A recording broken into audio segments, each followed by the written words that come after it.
Hello दोस्तों, तो ये हम लोग का पार्ट 4 है। उससे पहले हम ये समझेंगे कि आरआरबी ग्रुप डी परीक्षा 23/9/2018 सेकंड शिफ्ट का ये प्रश्न है। उसके साथ साथ हम ये भी देखेंगे कि और कौन कौन से एग्जाम में ये प्रश्न पूछे गए हैं।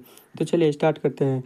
जब कॉपर ऑक्साइड को हाइड्रोजन के साथ गर्म किया जाता है तो क्या बनता है? तो तांबा धातु और जल का निर्माण होता है। ठीक है, इसे याद रखना है।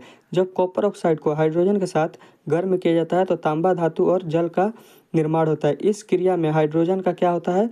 तो ऑक्सीकरण होता है। इस क्रिया में हाइड्रोजन का ऑक्सीकरण होता है। किसी ठोस के वाष्प में रूपांतरित होने की क्रिया क्या कहलाता है? तो ऊर्ध्वपातन कहलाता है। इसे भी हमें ध्यान में रखना है। तो ये आपको तीन एग्जाम में पूछा हुआ है। सीजीएल में, ठीक, एमटीएस में और एसएससी जीडी में पूछा हुआ ये प्रश्न है। तो इसे हमें अच्छा से ध्यान रखना है। चलिए आगे देखते हैं।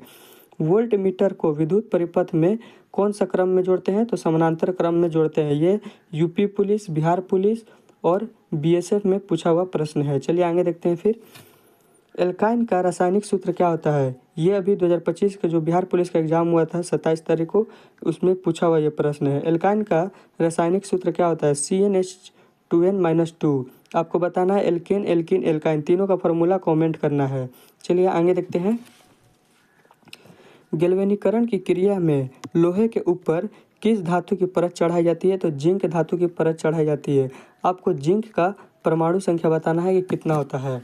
चलिए आगे देखते हैं। अदरक एक किसका उदाहरण है? तो राइजोम का उदाहरण अदरक है। ठीक है। किसी तंत्रिका कोशिका के अक्षांशीय सिरे और दूसरे तंत्रिका कोशिका के द्रुश्मय के बीच की संधि को क्या कहते हैं? सिनेप्स कहते हैं। तो ये भी प्रश्न हम लोग के लिए इंपॉर्टेंट हो जा रहा है। चलिए आगे देखते हैं। धातु के तार का प्रतिरोध इसकी लंबाई के समानुपाती अनुप्रस्थ काट के क्षेत्रफल के व्युत्क्रमानुपाती होता है। तो ये हमें इंपॉर्टेंट है। ये भी प्रश्न पूछा हुआ है आरआरबी ग्रुप डी में और इसके साथ साथ आरपीएफ में पूछा हुआ प्रश्न है। चलिए आगे देखते हैं। ध्वनि तरंग कैसी तरंग है? तो यांत्रिक तरंग है।